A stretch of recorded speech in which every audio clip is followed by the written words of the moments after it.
नमस्कार दोस्तों, स्वागत है आप सभी का आज एक शानदार रिवीजन वीडियो में जो कवर करेगा AS4 को। AS4 बात करता है दो चीजों के बारे में, पहला कंटिजेंसीज एंड दूसरा event occurring after balance sheet date. देखो इस AS में जो प्राइमरी फोकस है ना वो event occurring after balance sheet date पे। तो पहले जो छोटी सी बात कंटिजेंसीज के बारे में बताई गई है उसे डिस्कस करते हैं और फिर आगे बढ़ते हैं। कंटिजेंसीज, देखो कंटिजेंसी मतलब क्या होता है?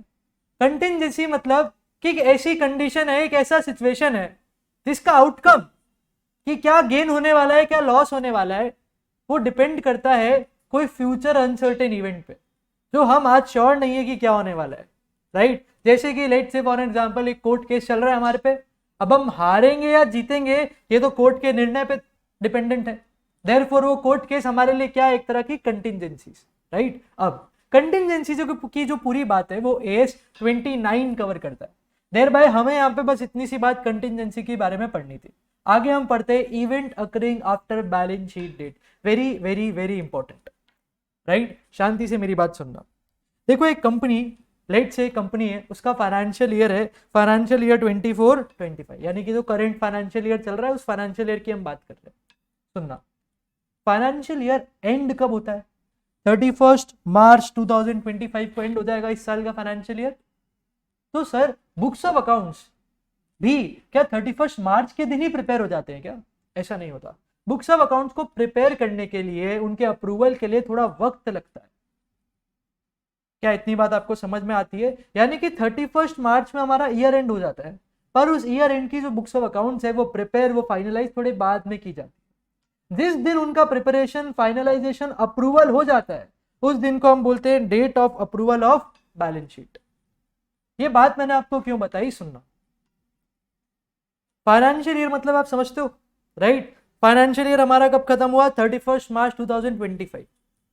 लेट से जिस कंपनी की हम बात कर रहे हैं उस कंपनी के फाइनेंशियल स्टेटमेंट उनके डायरेक्टर ने अप्रूव किए थे, लेट से 31 मई 2025 को, 31 मई 2025।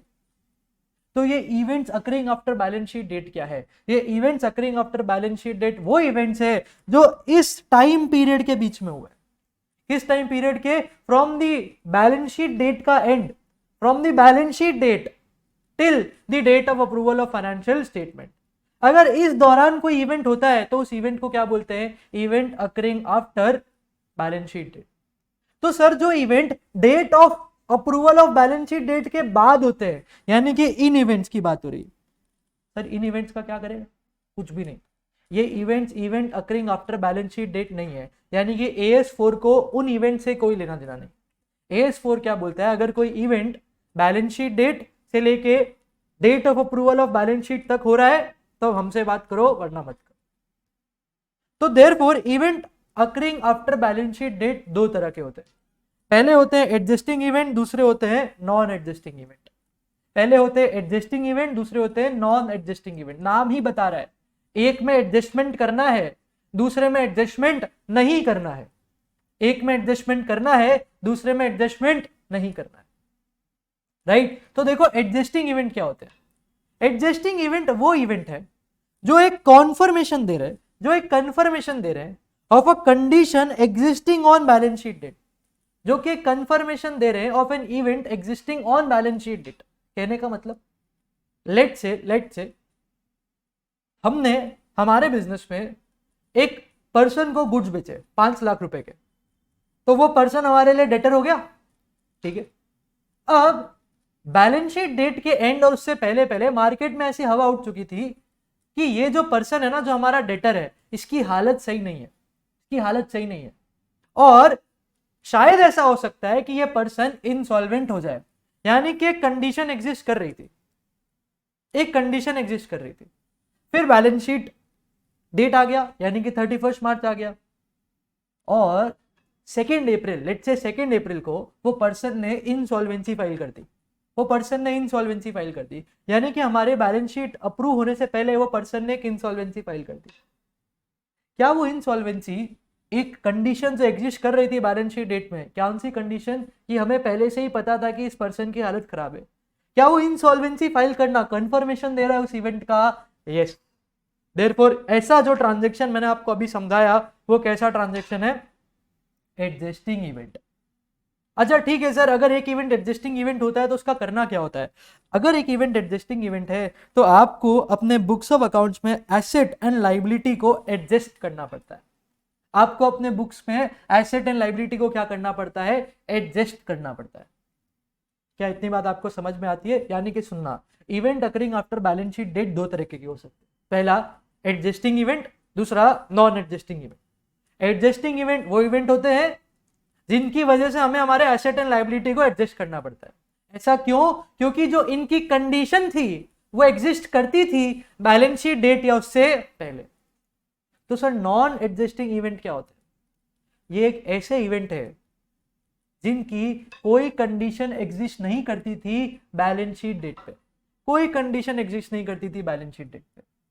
सर एक एग्जांपल दो, लेट्स से वो जो डेटर था हमने जिसको 5 लाख का सामान बेचा था, 5 लाख का गुड्स बेचा था, ठीक है, उसका बिजनेस मस्त चल रहा था, बैलेंस शीट डेट तक सब बढ़िया था, बैलेंस शीट डेट तक हमको 1% की दिक्कत नहीं थी सामने वाले पर्सन पे कि ये हमारा पैसा मारेगा, हमको पक्का पता था ये हमको पैसा देगा। अब 31 मार्च खत्म हुआ, 2 अप्रैल को हमारा जो डेटर है उसकी शॉप पे लेट से आग लग गई, फायर लग गया उसके शॉप पे, जिसकी वजह से हमारे डेटर को बहुत बड़ा नुकसान हुआ, बहुत बड़ा नुकसान हुआ। और हमारे डेटर ने हमको बोला कि भैया हम आपको पैसे नहीं चुका पाएंगे। तो क्या वो हमारा बेड डेट हो गया? जी बिल्कुल हो गया बेड डेट। क्या इस इवेंट को एडजस्टिंग माने या non adjusting? The answer is non adjusting. क्यों नॉन एडजस्टिंग मानेंगे सर? क्योंकि सुनना, क्या वो नहीं चुकाने वाला था ये बात हमको बैलेंस शीट डेट पे पता थी क्या? नहीं। क्या कोई कंडीशन एग्जिस्ट करता था क्या? नहीं। देयरफॉर इस इवेंट को क्या बोलेंगे? Non adjusting. क्या बोलेंगे? Non adjustment. तो सर नॉन एडजस्टिंग मतलब सिंपल, कोई भी एडजस्टमेंट देने का जरूरत नहीं। बट सुनना, अगर नॉन एडजस्टिंग इवेंट मटीरियल है, यानी कि अगर हमारे बिजनेस में वो 5 लाख का लॉस मटीरियल है, तो हमें उसका डिस्क्लोजर देना पड़ेगा। क्या देना पड़ेगा? डिस्क्लोजर। याद रखना, देखो हर जगह आपने जब भी डिस्क्लोजर की बात पढ़ी है, आपने पढ़ा है कि डिस्क्लोजर नोट्स टू अकाउंट्स में जाता है। बट अगर एक नॉन एडजस्टिंग इवेंट होता है तो डिस्क्लोजर नोट्स टू अकाउंट्स में नहीं जाता है, जाता कहां है? डायरेक्टर्स रिपोर्ट में। किधर जाता है? Directors report. और सर क्या क्या चीजें डिस्क्लोज करनी होती है? आपको आपका नेचर ऑफ इवेंट एंड उसका फाइनेंशियल इफेक्ट क्या होगा वो आपको डिस्क्लोज करना है। क्या इतनी बात आपको समझ में आती है? राइट। तो देखो अब तक हमने क्या बोला, 31 मार्च हमारा बैलेंस शीट डेट है, और बैलेंस शीट डेट से जब हमारे फाइनेंशियल स्टेटमेंट अप्रूव होते हैं, उसका जो बीच का पीरियड है उस पीरियड को ही क्या बोलते हैं? Event occurring after balance sheet date. मेरे साथ बोलना, कितने तरह के events occurring after balance sheet हो सकते हैं? 2। कितने हो सकते हैं? 2। पहले को बोलते हैं एडजस्टिंग इवेंट एंड दूसरे को क्या बोलते हैं? Non adjusting event. जब भी एक एडजस्टिंग इवेंट है, इसका मतलब क्या है कि उसकी कंडीशन एग्जिस्ट करती थी बैलेंस शीट डेट में। अगर एक इवेंट एडजस्टिंग इवेंट है तो क्या एसेट एंड लायबिलिटी में इंपैक्ट करना है? जी हां करना है। पर सुनना, अगर एक ऐसा इवेंट हुआ जो कि नॉन एडजस्टिंग इवेंट है, नॉन एडजस्टिंग इवेंट है, तो क्या उसमें कोई भी एडजस्टमेंट करना पड़ेगा क्या? बिल्कुल भी नहीं। बट क्या सर डिस्क्लोजर देना पड़ेगा? यस, इफ अगर उसका इंपैक्ट मटीरियल है तभी उसका डिस्क्लोजर देना है, राइट। अब डिस्क्लोजर क्या चीजों का देना है सर? उसके नेचर का देना है एंड क्या फाइनेंशियल इंपैक्ट होने वाला है उसका भी देना है। सर डिस्क्लोजर कहां देना है? याद रखना कहां देना है डिस्क्लोजर। डिस्क्लोजर देना है आपको डायरेक्टर्स रिपोर्ट में। कहां देना है? Directors report. हर बार जब आप पढ़ते हो नोट्स टू अकाउंट्स पढ़ते हो, इसीलिए यहाँ पे आप गलती ना कर दो, वापस मैं दोहरा रहा हूं कि नॉन एडजस्टिंग इवेंट में डिस्क्लोजर डायरेक्टर्स रिपोर्ट में आपको देना होता है। अब एक एग्जांपल सुनना और मैं आपको एक प्रॉब्लम फील कराता हूं, ठीक है। लेट्स से कि इस बार जो आग थी ना वो हमारे यहाँ पे लगी, यानी कि 31 मार्च तक हमारा बिजनेस एकदम फर्स्ट क्लास चल रहा था। 2 अप्रैल को हमारे बिजनेस में बहुत भयंकर आग लगी, बहुत भयंकर, और सब कुछ तहस नहस हो गया, सब कुछ तहस नहस हो गया। तो सबसे पहले तो एक बात बताओ, क्या ये event adjusting after balance sheet date है क्या? जी है, बिल्कुल है। क्यों? क्योंकि हमारे फाइनेंशियल स्टेटमेंट 2 मार्च को नहीं, कुछ और पीछे वाले पीरियड पे कभी अग्री हुआ होगा। देयरफॉर ये एक एडजस्टिंग इवेंट है, सॉरी ये एक event occurring after balance sheet date है। बट क्या ये एक एडजस्टिंग इवेंट है या नॉन एडजस्टिंग इवेंट है? द राइट आंसर इज ये एक नॉन एडजस्टिंग इवेंट है। क्यों नॉन एडजस्टिंग इवेंट है? अरे भाई आग लगने वाली थी, क्या ये हमको पहले से पता था? बिल्कुल भी नहीं, यानी कि एक नॉन एडजस्टिंग इवेंट है। तो एस क्या बोलता है? इंपैक्ट मटेरियल है मेरे भाई, डिस्क्लोज कर। पर सुनना, पूरा का पूरा कारोबार ही जल गया तो मटेरियल छोड़ो, मेरा तो गोइंग कंसर्न ही इंपैक्ट हो गया। क्या आपको नहीं लगता आपके इन्वेस्टर्स को ये बात पता होनी चाहिए? डिस्क्लोजर के फॉर्म में नहीं, पूरे बुक्स ऑफ अकाउंट्स के फॉर्म में। तो इस एएस ने एक एग्जेम्पशन दिया, और इस एएस ने एक एक्सेप्शन देके क्या बोला? एक्सेप्शन देके ये बोला, अगर एक इवेंट नॉन एडजस्टिंग इवेंट है पर उस नॉन एडजस्टिंग इवेंट की वजह से गोइंग कंसर्न इंपैक्ट होता है, तो जबरदस्ती जबरदस्ती उस इवेंट को क्या बना लेना? Adjusting event. सिर्फ कब? जब गोइंग कंसर्न इंपैक्ट होता है। क्या मेरा बात आपको समझ में आता है? राइट। तो यहां पे एक पॉइंट मैंने आपको क्या बताया कि अगर एक इवेंट है जो नॉन एडजस्टिंग है बट वो गोइंग कंसर्न के अजम्पशन को इंपैक्ट करता है, तो उसको उठा और क्या बना दे? एडजस्टिंग। बात डन होता है, राइट। अब लास्ट एक छोटा सा पॉइंट कि जो डिविडेंड होता है ना, डिविडेंड को बुक्स ऑफ अकाउंट में सिर्फ तभी रिकॉर्ड करते हैं जब डिविडेंड डिविडेंड को हम डिक्लेयर कर देते हैं, यानी कि प्रपोज्ड डिविडेंड की बुक्स ऑफ अकाउंट्स में कोई जगह नहीं होती। तो सुनना फटाफट, AS4 में इतना ही कंटेंट है, इतना ही है, शुरू होते ही खत्म, इतना ही है। क्या क्या है देख भाई, event occurring after balance sheet date क्या होती है, एडजस्टिंग इवेंट क्या होते हैं, नॉन एडजस्टिंग इवेंट क्या होते हैं। एडजस्टिंग इवेंट में एडजस्ट कर दे, नॉन एडजस्टिंग इवेंट में कुछ एडजस्ट मत कर, बस डिस्क्लोजर दे दे। कहाँ डिस्क्लोजर देना है? डायरेक्टर्स रिपोर्ट में देना है। अच्छा सर, नॉन एडजस्टिंग इवेंट मेरे गोइंग कंसर्न को इंपैक्ट करता है, तो भाई उसको उठा और किधर डाल दे? Adjusting event. क्या बात डन होती है? This was all about AS4, इतना ही है। हम एक काम करते हैं, थोड़े क्वेश्चंस को गो थ्रू कर लेते हैं और रैप अप करते हैं इस वीडियो को, राइट। मैं मॉड्यूल के ही क्वेश्चंस को रेफर करने वाला हूं। आइए, इलस्ट्रेशन 1।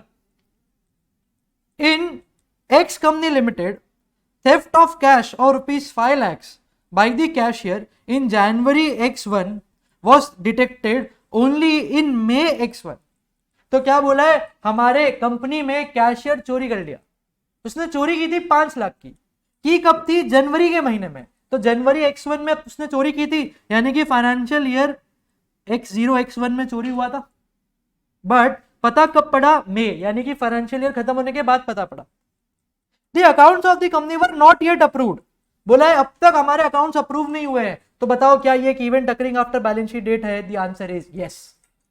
क्यों? क्योंकि अब तक हमारे अकाउंट्स अप्रूव नहीं हुए हैं। सुनना, मान लो हमारे अकाउंट्स अगर अप्रैल में ही अप्रूव हो जाते, अप्रैल में ही अप्रूव हो जाते, तो क्या ये एक event occurring after balance sheet date होता? क्या नहीं होता। क्यों नहीं होता? क्योंकि सर आपने हमको बताया था कि अगर इस पीरियड में कुछ हो रहा है, इस पीरियड में कुछ हो रहा है, तो हमको तो उससे लेना देना ही नहीं है। यानी कि इस सब में ये event occurring after balance sheet date तो है। चलो ठीक है, आगे पढ़ते हैं। क्या बोला है? Decide whether the theft of cash is to be adjusted in the accounts of the company for the year ended 31 March X1। तो क्या इसको एडजस्ट करना पड़ेगा? सुनना, event occurring after balance sheet date तो है, बट ये एडजस्टिंग इवेंट है या नॉन एडजस्टिंग इवेंट है? ये एक एडजस्टिंग इवेंट है। कौन सा इवेंट है? एडजस्टिंग इवेंट है। सर क्यों? क्योंकि इस इवेंट की जो कंडीशन थी, इस इवेंट की जो कंडीशन थी वो एग्जिस्ट करती थी बैलेंस शीट डेट पे। इस इवेंट की जो कंडीशन थी वो एग्जिस्ट करती थी बैलेंस शीट डेट। फ्रीक्वेंटली मुझसे बच्चे डाउट पूछते हैं, सर हमको थोड़ी ना पता था, हमको थोड़ी ना पता था चोरी हुई हुई, हमें तो बाद में पता पड़ा। पर मेरे भाई चोरी हुई कब थी? बैलेंस शीट डेट या उससे पहले ना, यानी कि कंडीशन एग्जिस्ट करती थी, तेरे को नहीं पता था, वो तुम्हारा गलती। देयरफॉर ये इवेंट कैसा इवेंट है? Adjusting event. तो बताओ क्या डिस्क्लोजर जाएगा या एसेट लायबिलिटी को इंपैक्ट होगा? एसेट लायबिलिटी को इंपैक्ट होगा। This was illustration number 1। Now let's come to illustration number 2। An earthquake destroyed a major warehouse of ACO Limited on 25 X2 20 May X2 को एक अर्थक्वेक आया जिसने वेयरहाउस को जला दिया, ठीक है, या इंपैक्ट कर दिया।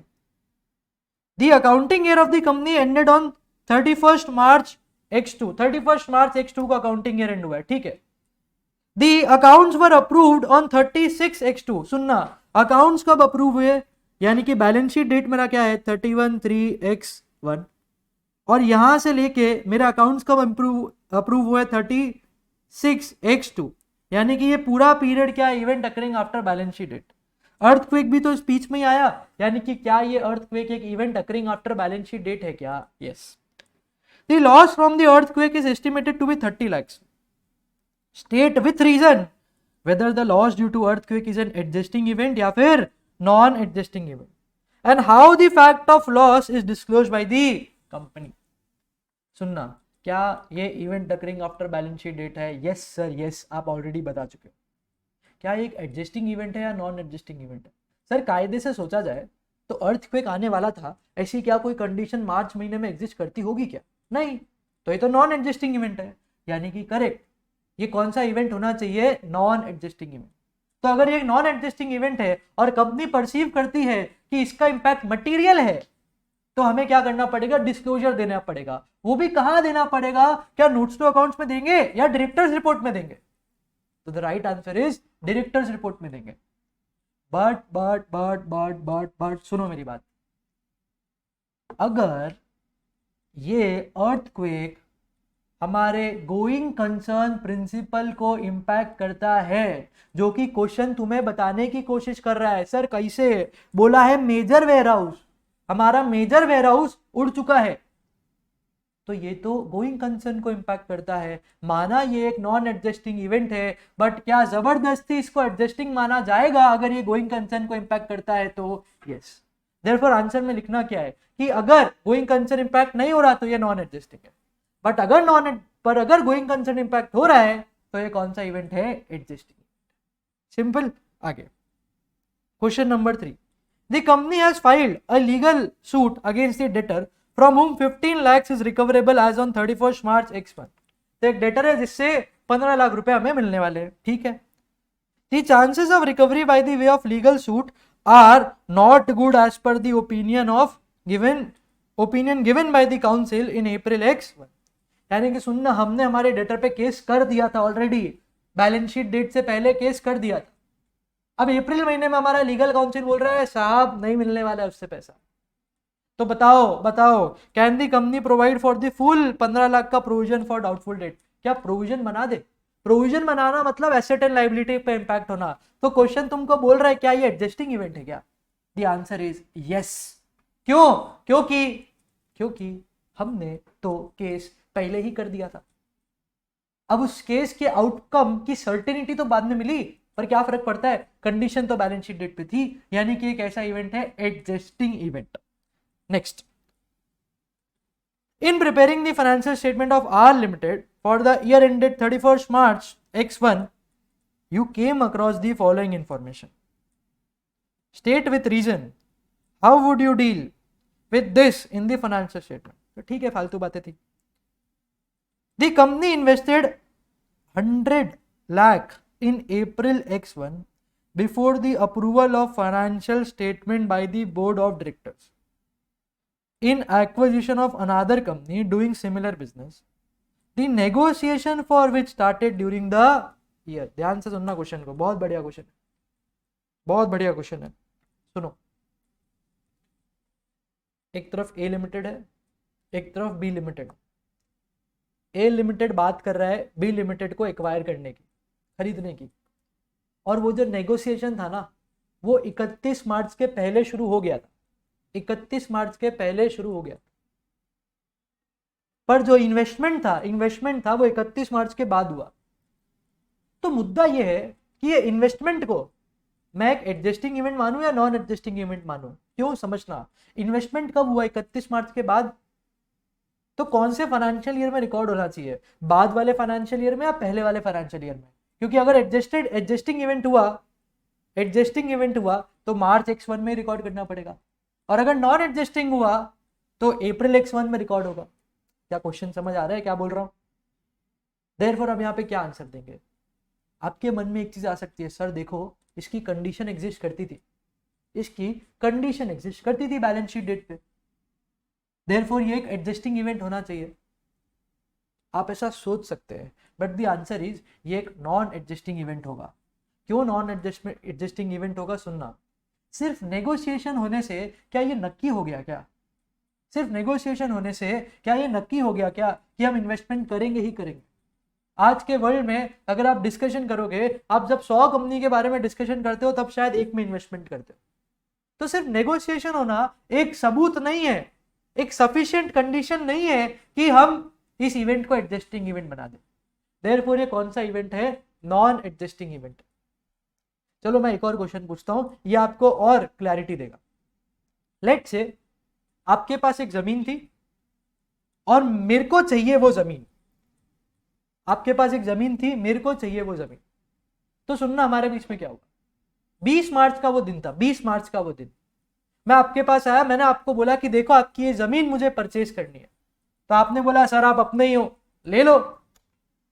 तो मैंने बोला चल ठीक है, कल से इस जमीन पे मैं काम करने वाला हूं, कल से। तो मैंने आपकी जमीन ले ली और कल से इस जमीन पे काम कौन कर रहा है? मैं कर रहा हूं। अच्छा सुनना, मैं आपको पेमेंट भी दे दिया, बट उस जमीन की जो रजिस्ट्री थी, रजिस्ट्री यानी कि वो जो लीगल ट्रांसफर डॉक्यूमेंट था, वो मार्च महीना खत्म हो गया, उसके बाद अप्रैल में साइन हुआ। यानी कि लीगली मैं ओनर कब से बना? अप्रैल में। तो वो एसेट मेरी बुक्स ऑफ अकाउंट्स में क्या मार्च में रिकॉर्ड होना चाहिए या अप्रैल में रिकॉर्ड होना चाहिए? द राइट आंसर इज मार्च में।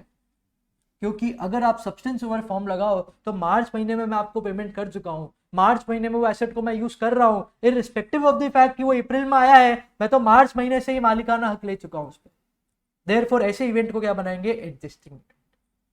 Next, illustration number 5। A limited closed it's accounting year on 36/1, ठीक है, एंड जो अकाउंट्स थे वो अप्रूवल के लिए कंसिडर हुए थे 20 अगस्त 1। The company engaged in laying pipeline for an oil company deep beneath the earth. While doing the boring work on 19x1, it met a rocky surface which was estimated that there would be an extra cost of 80 lakhs. तो सुनना, मेरा balance sheet date का and क्या है? 36। मेरा approval कब हुआ? 20 अगस्त। और ये रॉकी सरफेस मुझे मिला कब? 19। तुमको ऐसा फीलिंग आ रहा है ये तो event occurring after balance sheet date है ही नहीं। क्यों नहीं है? क्योंकि इन दोनों डेट के बीच में होना चाहिए था और ये तो अगस्त महीने के भी बाद हो रहा है। तो therefore this is not an event occurring after balance sheet, right? अब while preparing its final accounts for the year ended 31st March X1, a company made a provision of bad debts for 5% on its total trade receivable. In last week of February X1, a trade receivable of 2 lakhs has suffered a heavy loss due to an earthquake. The loss was not covered by insurance policy. In April X1, the trade receivable became bankrupt. Can the company provide for the full loss arising due to insolvency 31st March X1 को? क्या बोलने का कोशिश किया? हम provision for doubtful debt बना लेते, हमने बनाया है। अब हमारा एक डेटर था, हमारे डेटर के यहाँ पे अर्थक्वेक आया, उसके वहां पे अर्थक्वेक आया, जिसकी वजह से हमको वो पर्सन जो 2 लाख रुपए देता था उसने मना कर दिया कि सर नहीं हो पाएगा। क्यों नहीं हो पाएगा? क्योंकि उसके वहां पे अर्थक्वेक आया। कब अर्थक्वेक आया? फरवरी महीने में। तो क्वेश्चन पूछ रहा है कि वो जो कंफर्मेशन मिला है कि अब वो पैसा नहीं देगा, वो अप्रैल में मिला है, बता इसको एडजस्टिंग मानू या नॉन एडजस्टिंग? सुनना, सर हमको तो मालूम ही नहीं था अर्थक्वेक आया, हमको तो मालूम ही नहीं था। मैंने बोला ना, तेरे फर्क पड़ता है क्या तेरे को मालूम था या नहीं था? अर्थक्वेक पहले आ गया ना, तो चुपचाप इसको क्या बना? Adjusting event. और क्या इफेक्ट देना पड़ेगा एसेट्स एंड लायबिलिटी में? यस देना पड़ेगा। क्या इलस्ट्रेशन नंबर 6 कवर होता है? बोलो है ना, राइट? देन इलस्ट्रेशन नंबर 7 क्या बोलता है? Y limited has a book debts and has a doubt over recoverability of some of its book debts. बोला है हमारे पास डेटर्स है और हमें डाउट है कि शायद रिकवर ना हो पाए। The amount cannot be recovered is the amount that cannot be recovered is not quantifiable. हमको पता नहीं है कितने का बेड डेट होगा, तो वाई लिमिटेड बोल रहा है कि कोई प्रोविजन बनाने की जरूरत ही नहीं है। क्या वाई लिमिटेड सही बोल रहा है? द आंसर इज नहीं बोल रहा है सही। अरे प्रोविजन मतलब ही यही होता है कि अमाउंट नहीं पता हमें, तो हमें क्या करना पड़ता है? अमाउंट का एस्टिमेशन करना पड़ता है। तो देयरफॉर क्या वाई लिमिटेड यहाँ पे सही है? नहीं, Y limited is wrong. Hopefully आपको ये एएस समझ आया हो, राइट? इतनी बातें थी इस एएस में, बहुत ही छोटा सा आसान सा एएस है, राइट? अब वापस जो मैं हर रिवीजन वीडियो में आपको बताने की कोशिश करता हूं, देखो रिवीजन वीडियो तो आपने देखा है, बट अभी आपका ये टारगेट होना चाहिए कि जो भी और कोई क्वेश्चन बैंक आपके पास है, उस क्वेश्चन बैंक को आप उठाओ और उसे सॉल्व करके इस एएस को अभी रैप अप कर दो। आई होप आपको ये समझ आया हो। जैसा भी आपको लगा हो, do let us know in the comment section. All right, we will meet in another revision video. See you.